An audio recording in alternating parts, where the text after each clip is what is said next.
다속의 CR 강의 19번째 시간입니다. 오늘은 마음 뚫어진 게 아는 것이고 아는 것에 뚫리는 게 덕이다. 마음 뚫어진 게 아는 것이고 아는 것에 뚫리는 게 덕이다 라는 제목으로 이어서 말씀드리겠습니다. 유명 풍광장맹 완농고 진해찰불 이총명 물색환농 태수야 성야통신 영원명 1960년 8월 21일 다석일지 오직 얼순만 풍광에 가리요 진리의 규먹고 눈 어두워 어리석고 완고하구나. 진해의 세상 참나를 깨달으면 슬기로워 진리의 귀가 뚫려 눈도 밝아진다. 개체인 모래깔에 끌리면 크고 작은 해도 도깨비처럼 놀림을 받는다. 별이 총총한 밤에 별을 통해 오는 어뢰통신으로 말씀을 주고받으면 그것이 바로 영원한 생명인 얼나로 손남이다. 박용호 색임. 풍광이 있는 곳에 완고한 규모금과 눈멈이 있습니다. 예수가 말하기를 너희가 본다 하는 고로 못 본다고 했습니다. 참빛은 영원히 살 수 있는 빛, 이것이 아닌지도 몰라요. 가짜 빛을 우리가 빛이라고 합니다. 태양의 빛은 가리는 빛입니다. 눈앞에 전등불을 갖다 놓으면 우리는 주위를 못 보아요. 태양빛은 마치 우리 눈앞에 전등불을 대는 것과 같아요. 왜 그런가요? 먼지라는 장난꾼 때문입니다. 먼지가 빛을 받아 우리 눈에 넣어주기 때문에 우리가 못 보는 거예요.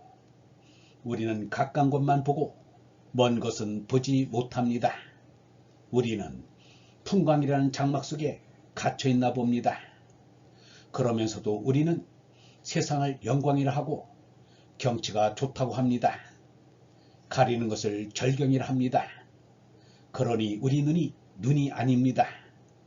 영원한 소식은 저 무한한 별에서 오는 것인데 저것을 태양이 가리고 못 보게 합니다. 그런데 우리는 낯을 좋아해요. 이 세상은 윈통 먼지의 세상입니다. 허영이란 먼지에 홀리는 것입니다. 거짓인 것은 통이 이 세계에 있어요. 이 가짜비처럼 우리의 원수인 것은 없습니다. 이것을 실감으로 느껴야 합니다. 이치로는 되는데 너무나 깊은 진리니까 실감이 안 돼요. 진리는 이치만이 아니라 실감해야 합니다. 이 세상은 왼통 먼지입니다. 태양도 큰 먼지입니다. 참빛은 이 세상을 초월해서 있습니다. 별빛은 영원에서 오는 점자 통신입니다. 영혼을 잊지 말고 찾으라는 통신입니다. 우리는 소경같이 더듬어 영혼의 소식을 짐작해야 합니다. 이렇게 하여 시제를 유명이라 이름했습니다. 태양은 빛이 아닙니다. 그것도 하나의 색입니다. 모든 사람들이 연구한 것, 생각한 것은 우리 모두의 재산인데 왜 그것을 우리가 안 써요? 써야지요. 모든 생각과 사상들은 모두 사람의 가슴에서 우러난 것입니다. 이제 이 사람의 생각으로는 이것이 확실한 생각입니다. 저 별에서 오는 말씀입니다. 공자도 하늘은 말씀하지 않는다고 했습니다. 성경에도 하나님을 말씀하지 않는다고 쓰여 있습니다. 말로 표현하자니 하나님의 천사가 했다고 하지 정말 하나님이 말씀한다면 간접적으로 할 리 없지요. 모든 것이 이 가슴에서 나온 생각입니다. 풀이 함석헌이 오산학교 졸업반일 때 다석이 교장으로 부임해서 학생들에게 도덕을 가르쳤습니다. 함석헌은 그때 유영무 교장에게 배운 영국의 역사가 칼라일의 오늘이란 시를 일생 잊지 못하고 외웠습니다. 자, 여기 푸른 새날이 밝아온다. 생각하라. 그대는 새날에 어영부영 보내지 말라. 이 새날은 영원으로부터 태어났다.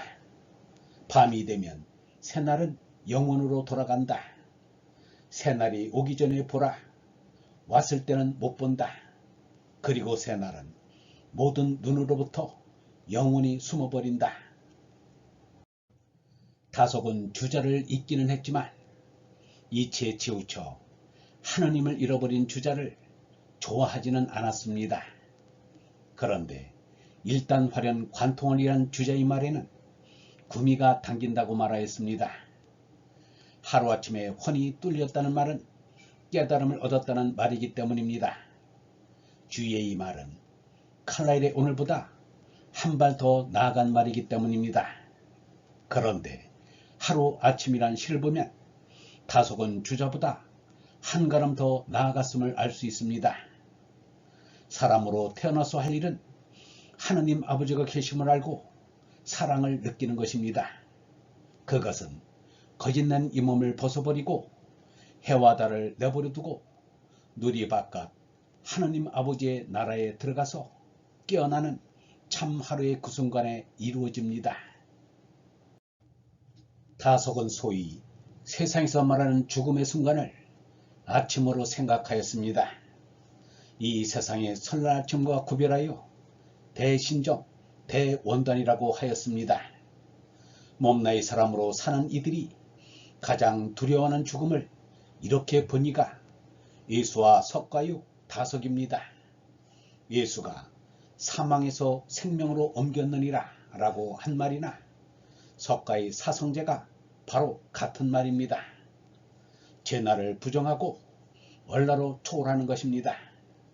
제나의 부정이 전제되지 않으면 그것은 결국 제나를 위하는 샤머니즘으로 떨어집니다. 다속은 해와 달이 영향을 끼치는 이 세계는 우리가 살 곳이 아니라고 하였습니다. 우리가 살 곳은 오직 하느님의 말씀만이 계시는 어린 나라, 하늘나라라고 하였습니다. 다속은 해와 달이 지배하는 이 누리에서 밥 먹고 똥 누고 하는 이 일을 얼마나 더 해보자고 애쓰는 것은 참 우스운 일이라고 하였습니다. 유명이란 한 시에 바로 그런 이야기가 담겨 있습니다. 시조 하루아침에 종작, 해 달로 부려가는 날, 누리 바깥 참하루와 그 뜻이 이어집니다. 해와 달에 붙잡혀 끌려다니다가 풀려나 이 세상 밖 하늘나라에 얼로 손나는 날, 영원한 참하루에 하느님 나라에 이른다는 말입니다. 얼번 여러분, 태양은 빛이 아닙니다. 태양의 빛은 가리는 빛입니다. 우리는 가까운 것만 보고 먼 것은 보지 못합니다. 가리는 것을 절경이라 합니다. 그러니 우리 눈이 아닙니다. 영원한 소식은 저 무한한 별에서 오는 것인데 저것을 태양이 가리고 못 보게 합니다. 진리는 이치만이 아니라 실감해야 합니다. 참빛은 이 세상을 초월해서 있습니다. 사람으로 태어나서 할 일은 하느님 아버지가 계심을 알고 사랑을 느끼는 것입니다. 제나를 부정하고 얼라로 초월하는 것입니다. 우리가 살 곳은 오직 하느님의 말씀만이 계시는 어린 나라, 하늘나라입니다. 제나의 부정이 전제되지 않으면 그것은 결국 제나를 위하는 샤머니즘으로 떨어집니다. 영성신학원 다속 아카데미의 하늘소리였습니다. 다속 아카데미에서는 첫째, 기복신앙에서 영성신앙으로, 둘째, 예배 종교에서 깨달음 종교로, 셋째, 행복 추구의 삶에서 진리 추구의 삶으로, 넷째, 멸망의 몸생명에서 영생의 얼생명으로, 다섯 번째, 사람의 아들에서 하느님의 아들로, 여섯 번째, 탐진치에서 진선미로, 일곱 번째, 거짓나에서 참나로, 여덟 번째, 교리신앙에서 진리신앙으로, 아홉 번째, 타율적 신앙에서 자율적 신앙으로, 열 번째, 의존신앙에서 자립신앙으로 인도합니다.